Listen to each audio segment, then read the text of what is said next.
Ameublement Tanguay en première ligne.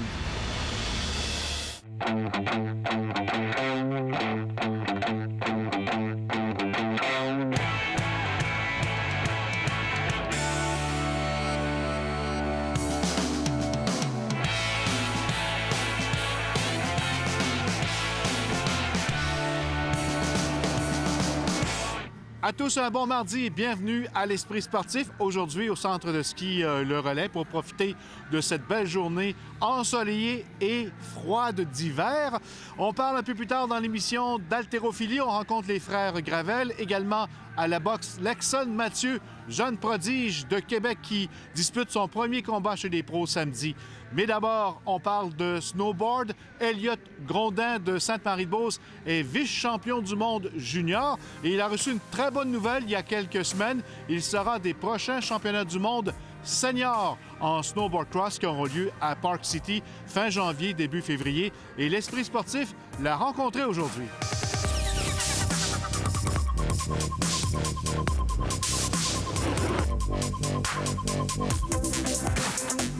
Elliott Grondin, bienvenue à l'Esprit sportif. Salut. Ta saison de snowboard cross est débutée depuis quelques semaines déjà, depuis novembre. Mais parlons de la bonne nouvelle que tu as appris là, il y a quelques jours seulement. Tu seras des championnats du monde. Ça, c'est la nouvelle que tu attendais cette saison. Oui, exactement. C'est sûr, c'était un de mes gros objectifs de la saison. Puis là, savoir que je vais là, c'est sûr que je suis vraiment content de pouvoir participer là-bas. Qu'est-ce qui fait que tu as été sélectionné dans les 4 Canadiens? Dans le fond, il y avait 2 critères qu'il fallait remplir. En fait, soit c'était le quart de finale à la Coupe du monde avant Noël, qui a été un peu plus difficile pour moi, mais sinon, il y avait le top 40 en cumulatif de Coupe du monde de l'an dernier que moi, j'avais dans mes critères. Fait que ça m'a aidé. Puis mes bons résultats à la NORAM, c'est sûr que ça l'a poussé pour que j'y aille.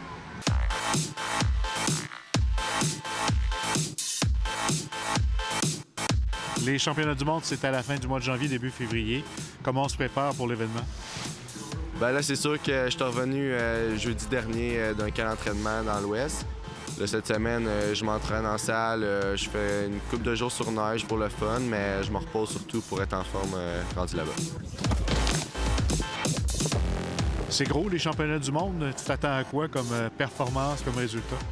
C'est sûr qu'encore une fois, moi, c'est rare, je me mets des objectifs de performance, plus comment je veux rider. Puis d'habitude, les résultats suivent pas mal toujours.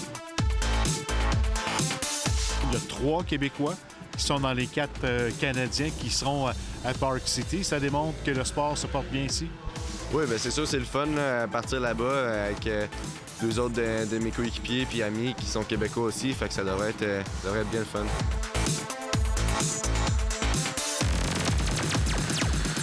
Parlons de ce qui s'est passé en 2018. Entre autres, revenons sur les Jeux olympiques à Pyeongchang. Cette expérience-là t'a aidé beaucoup dans ton évolution? Oui, c'est sûr que, tu sais, moi, je suis arrivé aux Olympiques avec aucun objectif de performance. C'était surtout la façon que je voulais descendre un parcours, puis je savais que les résultats allaient suivre. C'est ça, j'ai débloqué une couple d'affaires dans mon riding, si on veut. Fait qu'après ça, les résultats se sont vraiment améliorés course après course. C'était un de mes accomplissements que j'étais content. Finir 2e au championnat du monde junior cet été. C'est sûr que j'allais là en plus pour l'entraînement pour l'année 2018-2019. Puis en même temps, la course était quand même assez importante aussi. Fait que c'est toujours le fun d'en partir là-bas avec une médaille. C'est sûr que là, cet hiver, j'aimerais ça faire des finales en Coupe du monde. Ensuite, c'est sûr que j'aimerais ça gagner pour faire des podiums dans les années qui suivent avant les prochains Jeux olympiques. Puis idéalement, revenir des Jeux avec une médaille. Ta présence au championnat du monde, ça rend officiel ta participation aux autres Coupes du monde de la saison? Oui, c'est ça. Après ça, je vais avoir ma place en Coupe du monde pour le reste de la saison. Fait que là, ça, c'est le fun aussi de savoir que j'ai une place assurée en Coupe du monde.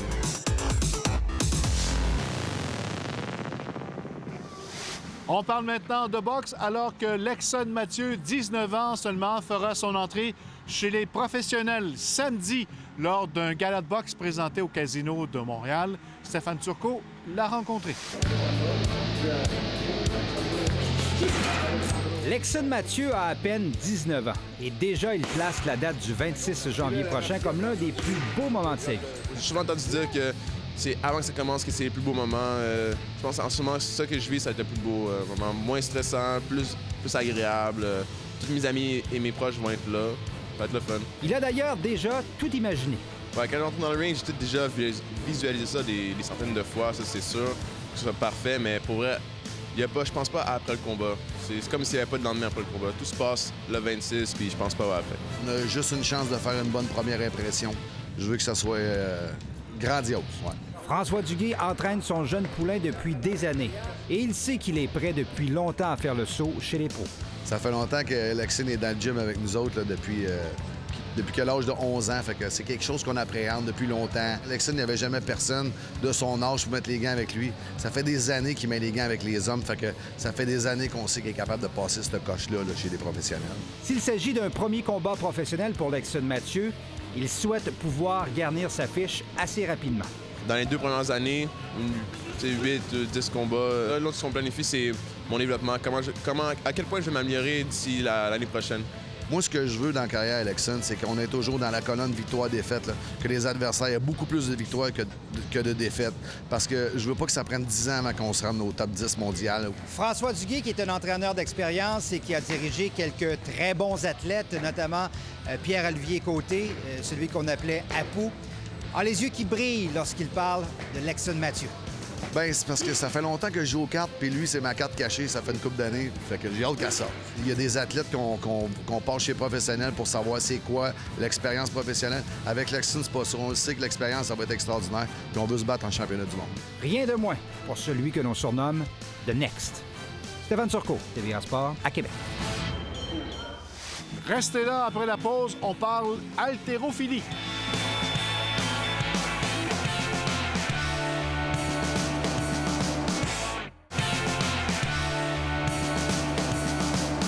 Parlons maintenant d'haltérophilie. Les frères Gravel, Étienne et Charles performent de mieux en mieux. Ils reviennent des championnats canadiens juniors où ils ont remporté chacun une médaille d'or. Et Jonathan Fournier les a rencontrés.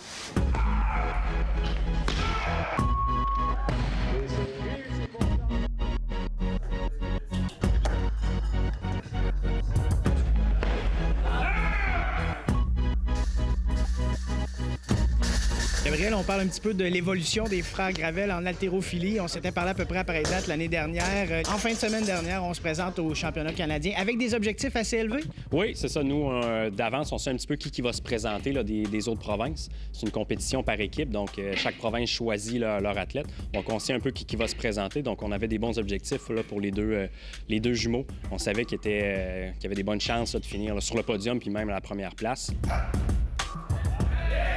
Ça s'est extrêmement bien passé. J'ai terminé premier au classement, donc premier au Canada pour la catégorie des 80 kg. Je me suis vraiment bien senti tout le long de ma compétition. Vraiment stressé en approchant à ça parce que c'est une grosse compétition, mais j'avais la rage de prouver ma place à cette compétition-là, puis j'en suis ressorti avec la médaille d'or. Charles, il a descendu de catégorie. Là. Les catégories de poids ont changé là, pour la dernière année. Donc, ils ont été réorientés chacun dans des catégories là, différentes. Charles, à 81 kg, devait perdre un petit peu de poids de corps. Donc, c'est toujours un petit peu, pas stressant, là, mais le perte de poids, ça affecte un petit peu les performances. Il a très bien réagi. Il a égalisé son record à l'arraché dans sa catégorie de poids de 80 kg. Puis, il a fait 153 kg à l'épaule éjetée, donc à 1 kg de son record. Il voulait assurer là, une médaille là, de cette façon-là. Il restait un petit peu de place au dernier essai. Ça sera pour la prochaine compétition, là, voir qu'est-ce qu'il est capable de faire. Et un bon championnat canadien pour Étienne également. Oui, même chose pour Étienne. Étienne se ramassait seulement à 2 dans sa catégorie. Il y avait un petit peu moins de stress à ce niveau-là, mais il devait quand même présenter là, des barres solides pour assurer sa première place. Il a fait un bon arraché, presque réussi un record à l'arraché. Puis à l'épaule éjetée, un record à l'épaule éjetée, donc super intéressant pour lui. Là. J'ai eu une super bonne compétition. J'ai pas atteint les objectifs que je voulais au premier mouvement, à l'arraché, mais j'ai réussi à battre mes records à l'épaule éjetée. J'ai fini avec un bon total. J'ai fini premier dans ma catégorie, fait que c'était ça l'objectif. C'était ça qu'on visait. Là. C'est dans des moments de même où ce qu'on devient comme champion canadien qu'on est content de faire ce sport-là, que ça nous donne encore plus le goût de continuer. Que, c'est pas le moment d'arrêter. On en veut plus après ça. C'est toujours plus intéressant de continuer et puis de pousser dans cette direction-là. Là. Il s'agissait des derniers championnats canadiens juniors en haltérophilie pour les frères Gravel. À partir de l'année prochaine, ils ne compétitionneront que sur le circuit senior. Ça va être plus difficile d'aller chercher comme des podiums parce qu'il y a beaucoup plus d'expérience à aller acquérir avant de justement se gagner un podium là. Il y a plus de personnes qui participent aussi. C'est des meilleurs athlètes au fond. Mais je vois comme toutes les années qui s'en viennent comme encore de l'expérience à prendre pour peut-être un jour finir sur une des marches du podium. Là, ce serait ça mon objectif futur. Là. On sort les abdos, on sort les genoux. En haltérophilie, c'est un sport à développement relativement tardif, donc ça prend du temps, ça prend des années à bâtir la force, la masse musculaire là, pour être capable de faire des charges intéressantes au niveau national, international par la suite. Donc, c'est un développement à long terme. Les gars sont sur une bonne voie. Continuer comme ça, là, puis devraient présenter des résultats intéressants pour les prochaines années. Je veux prouver que je suis fort junior, mais je veux prouver que j'ai ma place aussi dans les compétitions seniors. Je veux laisser ma marque quand même. Fait que je veux vraiment donner tous les efforts possibles pour pouvoir atteindre des podiums. Puis qui sait, peut-être même arriver à la première place. Mais ça, ça va prendre du temps, mais je suis prêt à mettre les efforts qu'il faut. Ils ont des bonnes chances là, de terminer top 5 dans leur catégorie là, respective. Mais après ça, la marche, il y a toujours un ou deux athlètes là, qui se démarquent un peu plus. Mais les gars sont en bonne voie pour aller chercher un bon top 5 là, au championnat canadien senior. C'est toujours le fun, là, la dynamique d'une année à l'autre, de voir comment ils progressent.